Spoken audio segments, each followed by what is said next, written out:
Okey. Ini kalau graf, ni graf apa ni? Sekejap ini graf hak laju lawan dengan masa. So kamu akan kalau dia punya kecerunan dia mewakili apa tadi? Pecutan kan? Tapi kalau graf graf apa ni? Sesaran lawan masa. Sesaran lawan masa. Dia punya kecerunan dia mewakili apa? Laju. Ya, kalau sesaran lawan masa, kecerunan dia mewakili hak laju. Okey, boleh? So untuk graf yang ni, sesaran lawan masa, kecerunan mewakili hak laju. Tapi kalau graf yang hak laju lawan masa, kecerunan mewakili pecutan. Dan apa lagi info yang kita boleh dapat daripada graf yang ni? Dia ada dua info. Satu tu kecerunan mewakili pecutan lagi. Ya, luas bawah graf. Dia mewakili jarak. Korang faham kan tulisan cikgu? Okey. Okey, jadi bolehlah jawab soalan ni, soalan 2. Jadi luas di bawah graf mewakili jarak. Okey, boleh? Okey, next. Okey, gerakan objek itu dalam tempoh 7 saat yang pertama. Okey, 7 saat yang pertama. Tengok hal laju dia apa? Malar kan, seragam. V ni kan hal laju, so dia malar je kan. Jadi kamu boleh jawab hal laju dia malar, ataupun boleh jawab hal laju dia tetap, ataupun boleh jawab hal laju dia seragam. Okey? Boleh?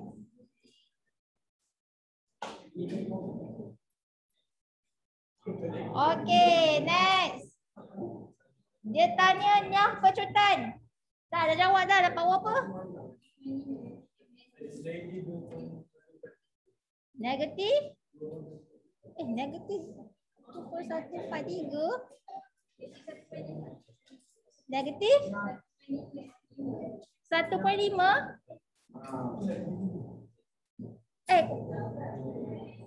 Yang lain? Yang Kak Umar, jawapan apa Kak Umar? Soalan C. Korang jawab apa soalan C? Tak jawab lagi. Cuba kira betul-betul. Sepatutnya jawab apa?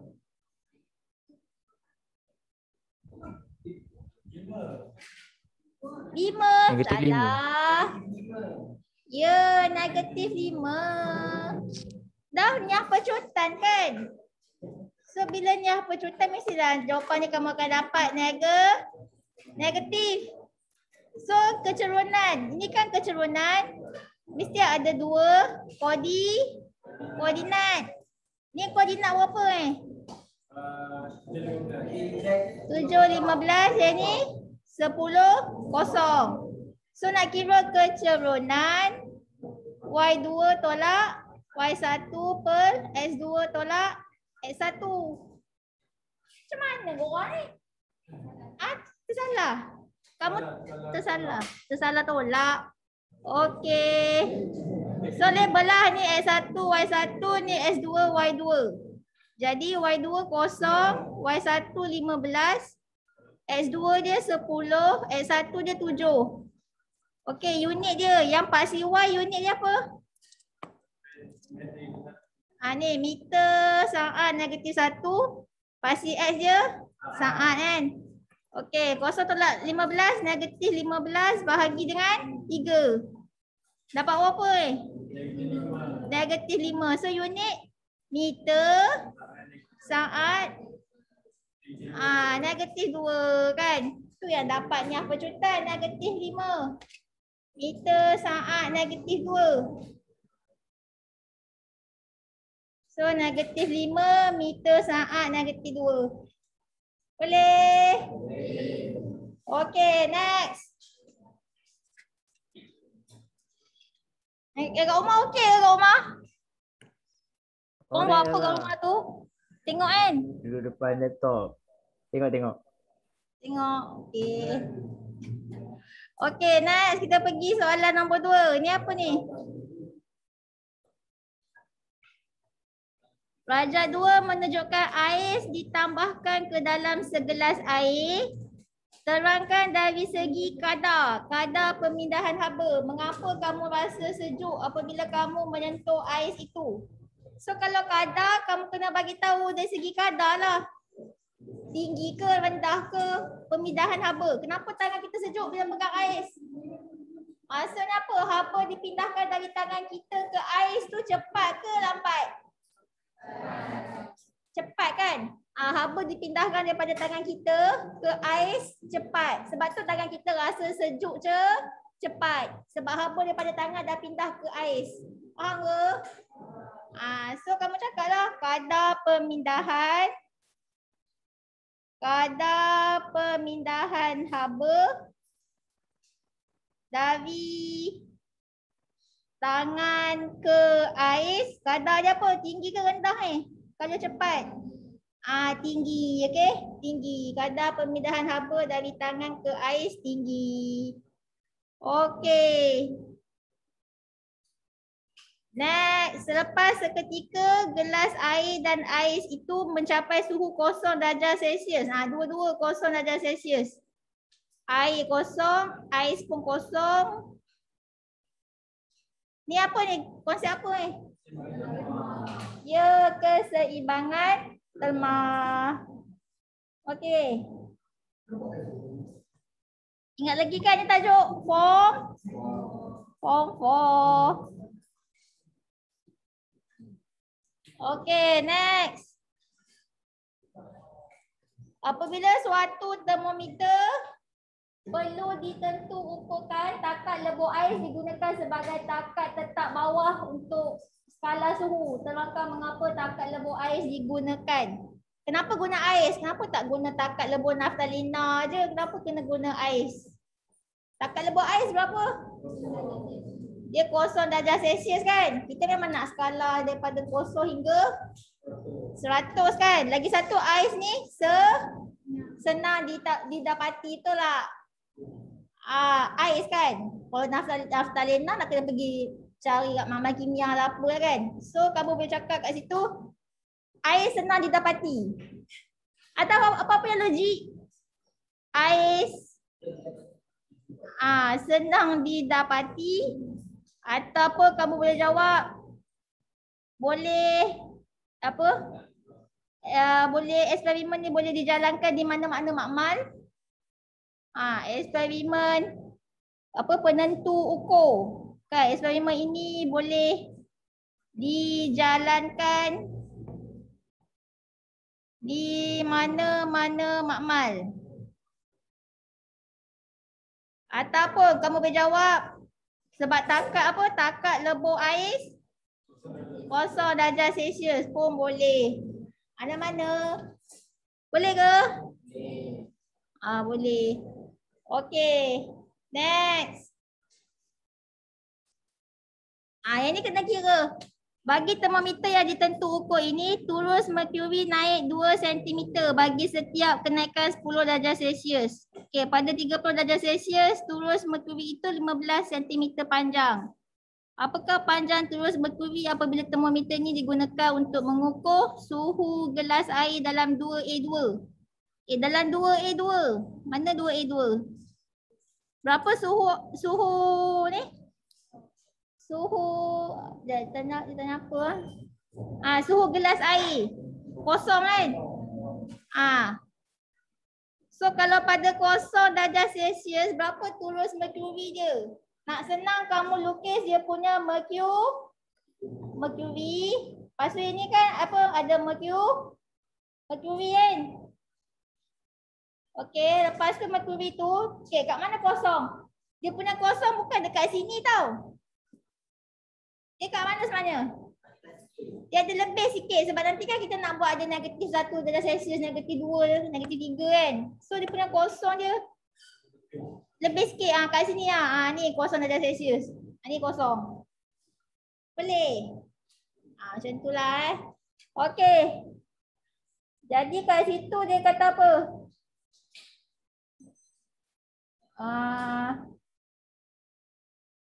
Terus merkuri naik 2 cm bagi kenaikan suhu 10 darjah Celsius. Pada 30 darjah Celsius, turis merkuri itu 15 cm panjang. Okey, 15 cm panjang tu kan daripada mana? Daripada sini ya. Daripada sini ya. Daripada starting ni, faham tak?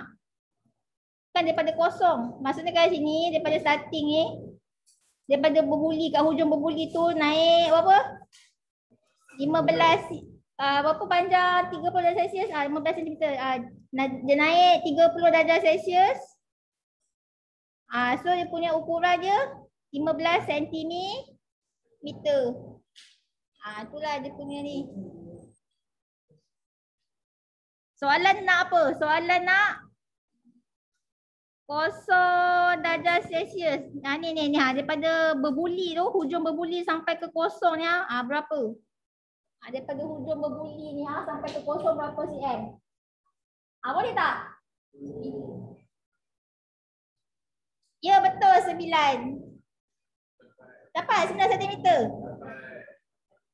Dapat Maksudnya kan ni daripada 0 darjah Celsius ke kenapa ni?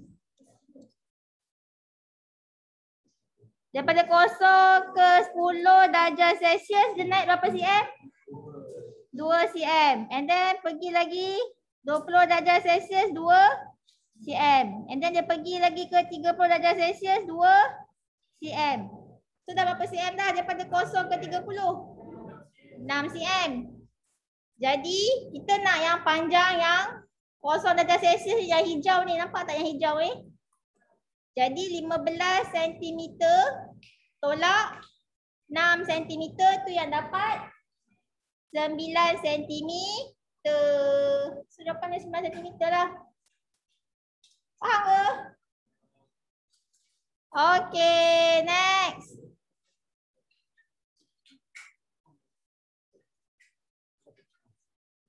Yang kat rumah tu korang dengar suruh cikgu macam mana? Menjejek ke tak apa nak dengar ke apa? Jelas. Okay je. Macam biasa lah, clear lah. Okay je. Okay, so nombor 3 tu dah bincang kan. Okay, next kita pergi nombor 4.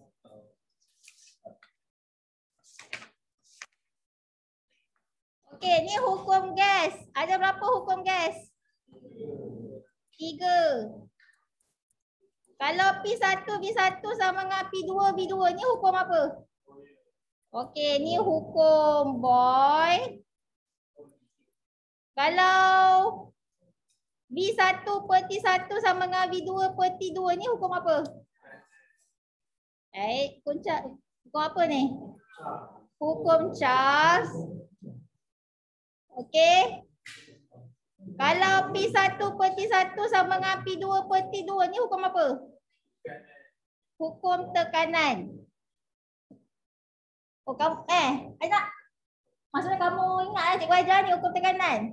Okay, korang pasal tak dalam buku teks dia buat nama apa kat sini? Nama orang kan? So dalam SPM nanti kamu nak jawab hukum tekanan apa boleh? Nak bagi nama dia pun boleh. Iaitu nama dia hukum Gay-Lussac. Satu kerja lah kan nak kena hafal nama dia. Hukum Gay-Lussac. Dia ada dash sengkang. Hukum Gay-Lussac. Ingat lagi. Yes, ingat je lah. G-A-Y, Gay-Lussac. Boleh.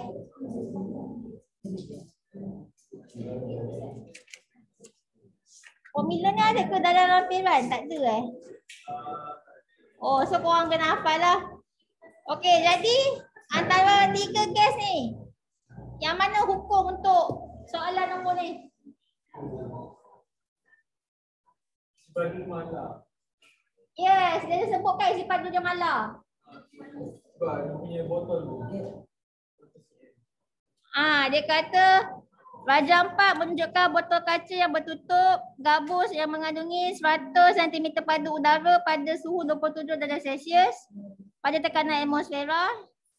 Ni tekanan atmosfera. And then botol itu diletakkan berdekatan pula dengan api. Dengan api. Okey, sekejap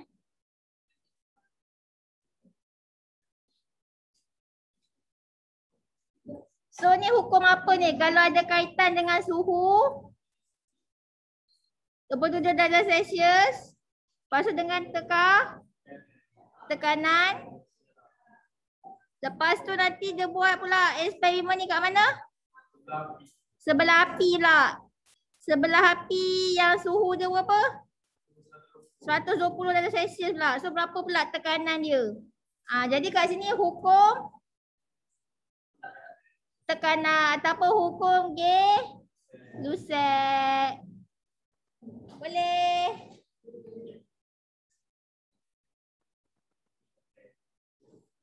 Okey.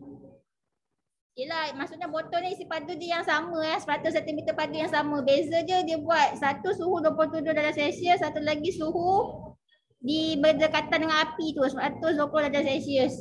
Jadi nak kira formula pakai P1/T1 sama dengan P2/T2. Okey, P1 dia berapa?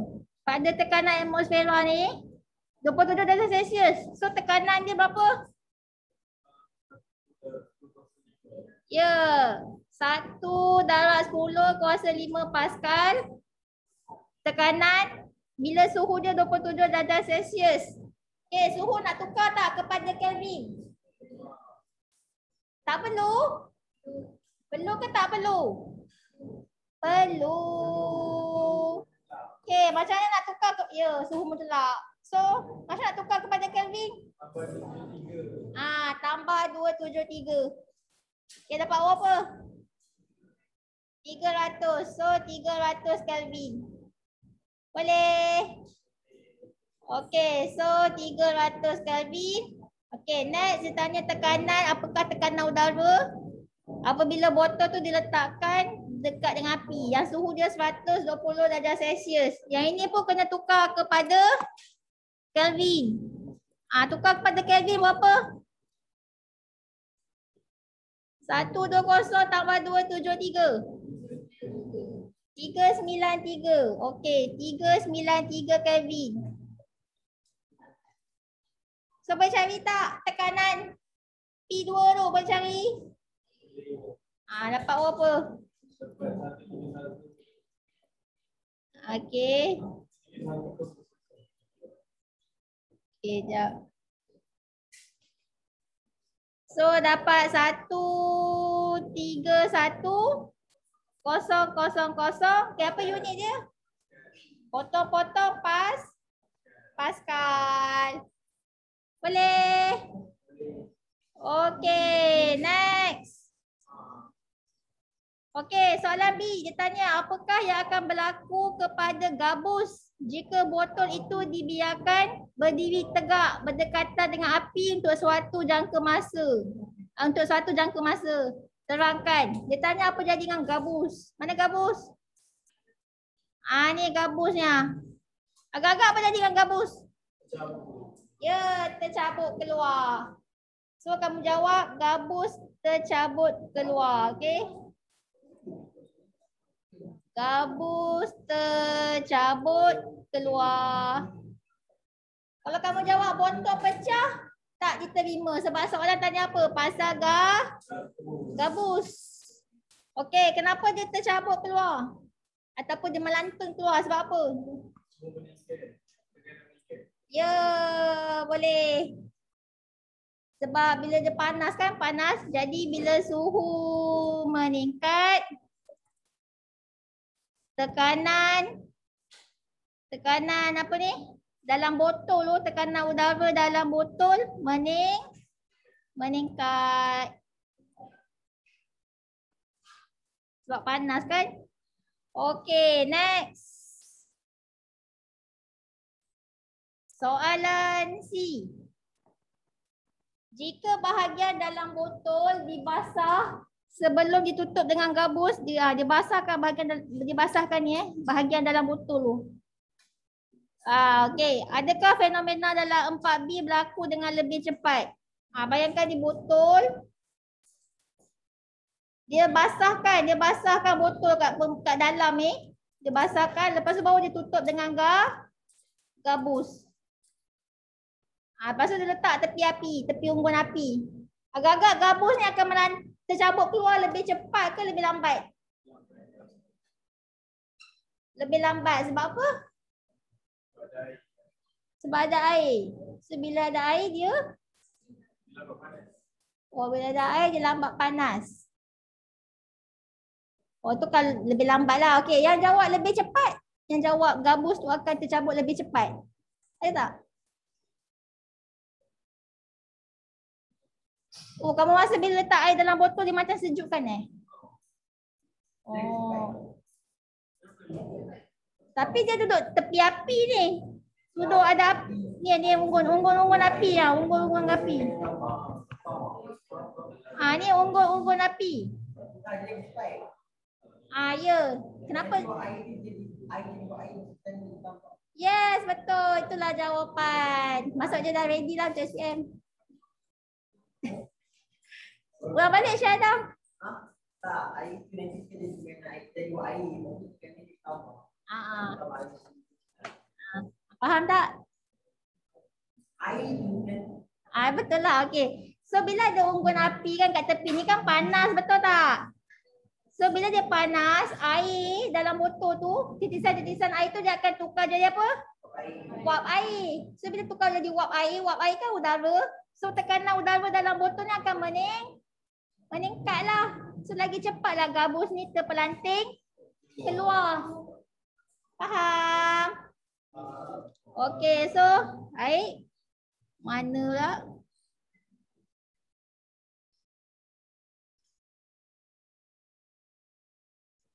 CJ SPM bagi pakai digital je.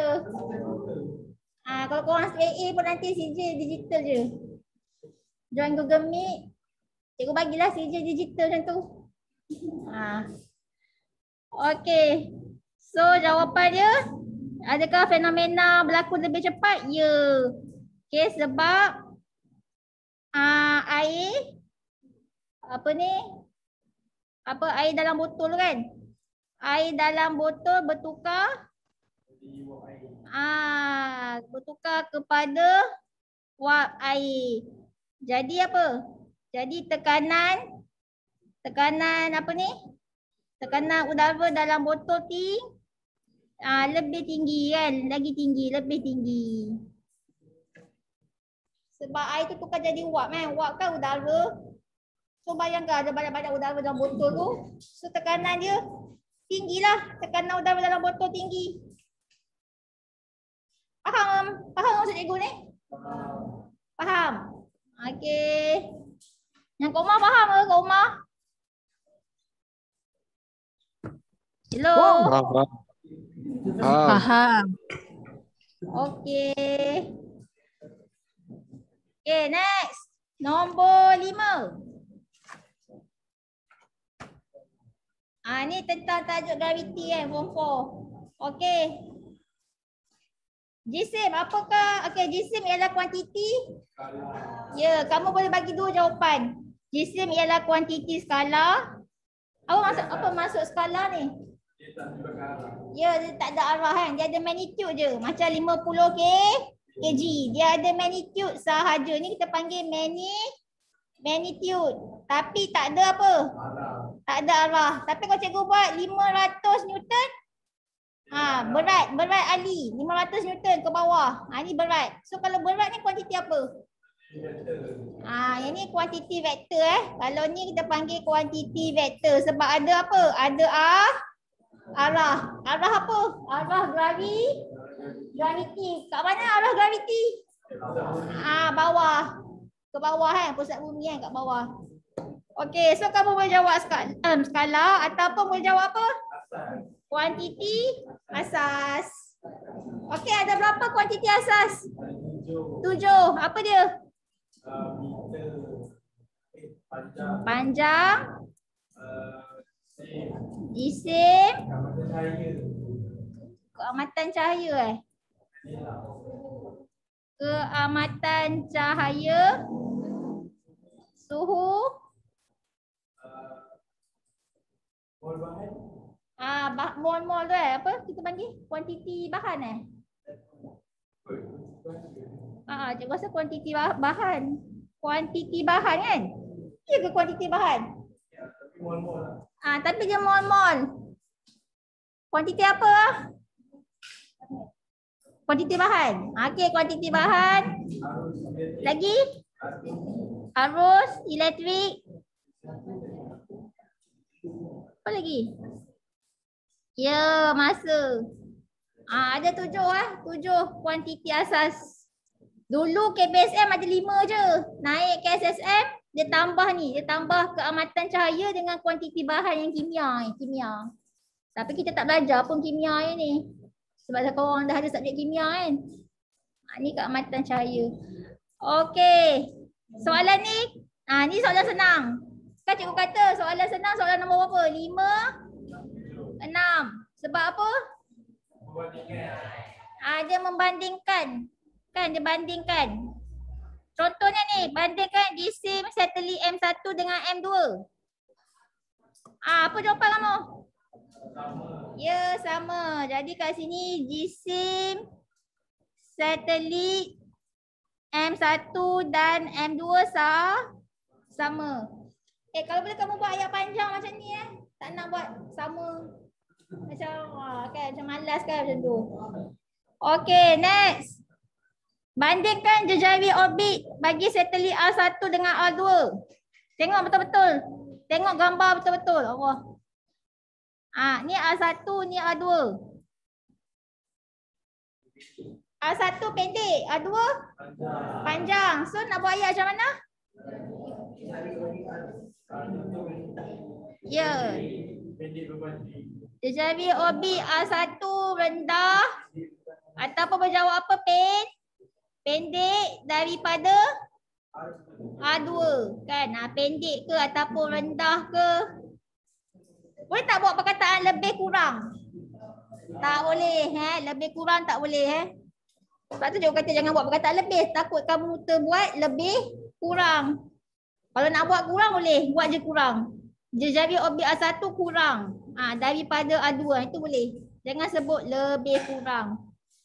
Okay, boleh tak jawab macam ni? Jejari orbit R1 pendek manakala jejari orbit R2 panjang.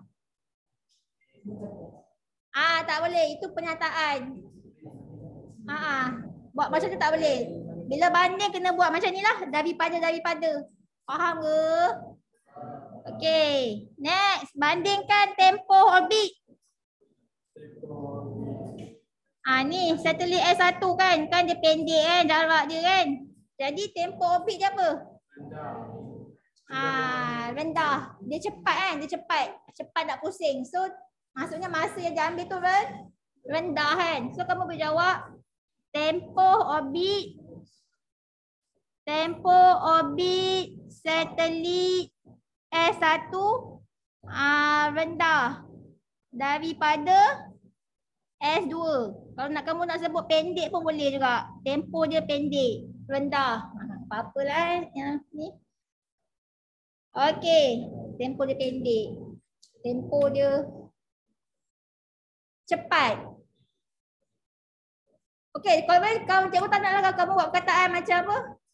Cepat ke apa, buat je ni je. Pilih dia punya sifat, tinggi, rendah. Tinggi, rendah ataupun besar, kecil.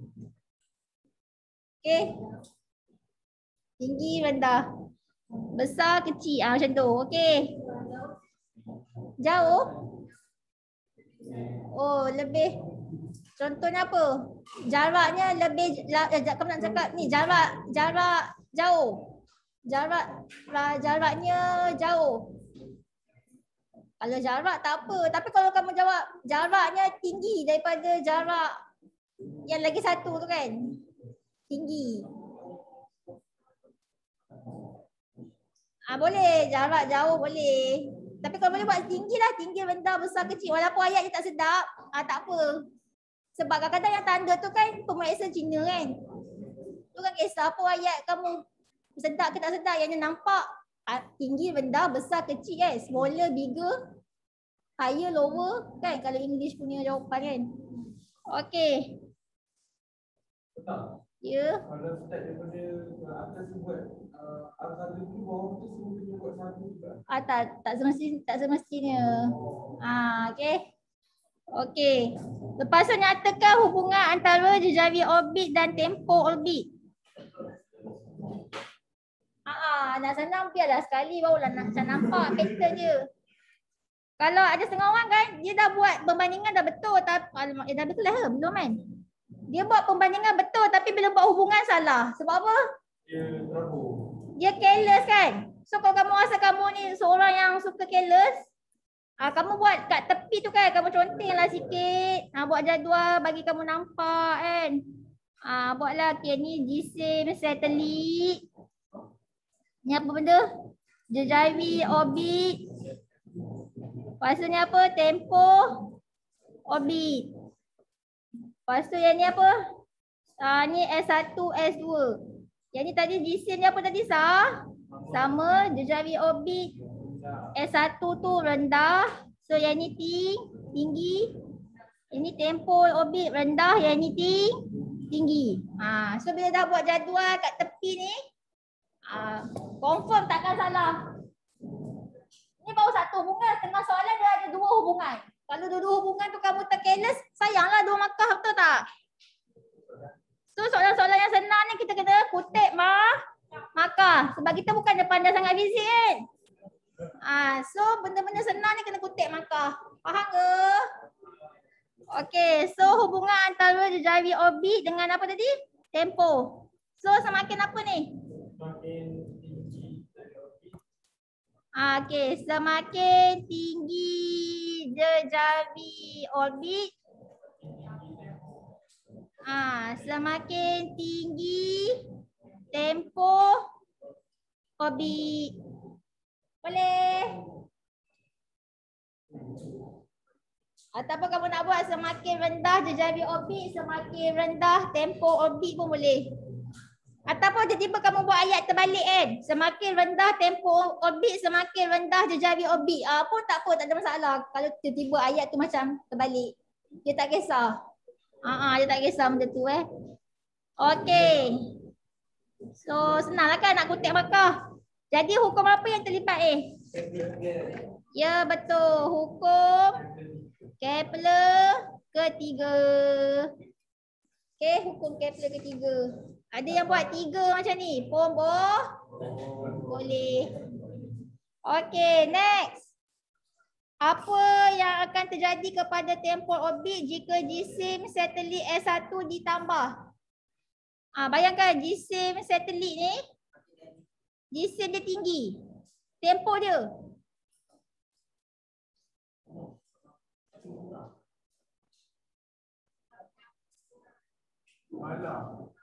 Kenapa kamu kata dia makin tempo dia makin bertambah?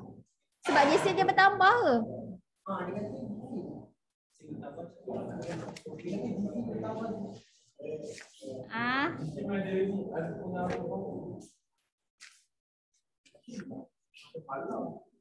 Macam malah.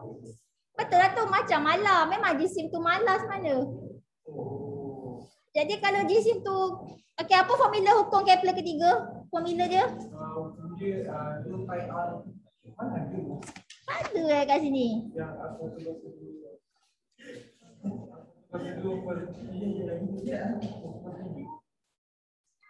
aku apa formula dia? Wah, yang hari tu mana ke formula dia dah sama dengan 2πr per B. Ini sama dengan 2πr per B. Dia T1 kuasa 2 per dengan T2 kuasa 2 sama dengan 1 kuasa 3 per dengan 2 kuasa 3 kan? Inilah hukum Kepler ketiga, betul tak?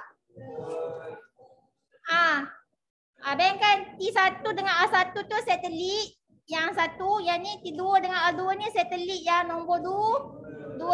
So dalam formula ni kan dia kaitannya dengan apa? Tempo dengan radius jejari. Ada tak kaitan dengan jisim? Tak ada So dia tak mempengaruhi lah. Jadi apa yang jadi kepada tempo orbit ni? Ya, tiada perubahan. Tak berubah. Sebab apa? Sebab apa jawapannya tadi? Sebab yes, jisim tak mempengaruhi apa ni tempo orbit kan? Hanya jejari orbit tu saja, okey? Jisim tak mempengaruhi. Okey, next. Dah habis dah. 5 dah. 6.